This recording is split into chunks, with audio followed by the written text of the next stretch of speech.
ফ্রেন্ডকে নাচতে দেখে আমি তো পুরো অবাক হয়ে গেলাম।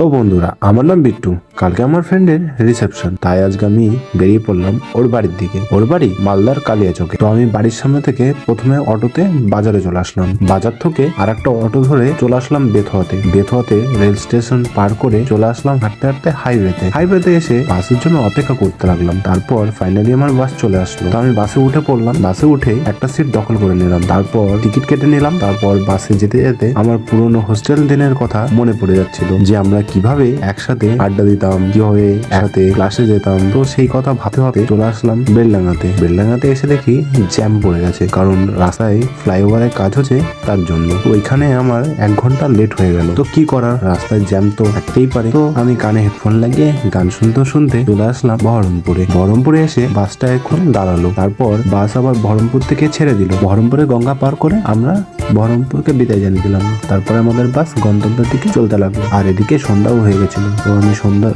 মনোরম পরিবেশ দেখে গান শুনতে শুনতে সময়টা পার করছিলাম। আর ওদিকে সন্ধ্যা 7টাও বেজে গেছিল। তখন আমরা ফারাক্কা ব্যারেজে চলে আসলাম। ফারাক্কা ব্যারেজে এসে দেখি অনেক জ্যাম পড়েছে। তো ওখানে আমার বাস 1 ঘন্টা লেট হলো, কারণ নতুন একটা ব্রিজ করেছে, সেই ব্রিজটা এখনো চালু হয়নি। তো এখনো পুরোনো ব্রিজের উপর দিয়ে গাড়িগুলো যাবে, তো ওর জন্যই জ্যামটা পড়ছে। তো দেখতে দেখতে আমি কালিয়াচকে এসে নেমে গেলাম। তারপর ফ্রেন্ড আমাকে লোকেশন পাঠালো। দিয়ে আমি লোকেশন ধরে হাঁটাতে গিয়ে দেখি ফ্রেন্ড দাঁড়িয়ে আছে। দিয়ে ওর বাইকে উঠে পড়লাম। তারপরে আমি ওদের বাড়ির দিকে চলে আসলাম। ওদের বাড়িতে এসে দেখি আমার আরো ফ্রেন্ড গুলো এসে বসে আছে। ওদের সঙ্গে দেখা করে, ফ্রেন্ডের বাড়ির লোকদের সঙ্গে দেখা করে আবার আমি রুমে চলে আসি। শেষ হয়ে ওদের বাড়িতে গিয়ে সবার সঙ্গে আড্ডা দিচ্ছিলাম। আর অন্যদিকে দেখি সবাই নাচ করছিল। তারপর দেখি আমার ফ্রেন্ড ও তার ওয়াইফ ড্যান্স করলো। আমরা দেখে তো অবাক। তারপর রাত হয়ে গেছিল, খাওয়া দাওয়া করে ঘুমাতে চলে গেলাম, কারণ কালকে রিসেপশন, তাই সকাল সকাল উঠতে হবে। দেখা হবে আবার কালকের ব্লগে।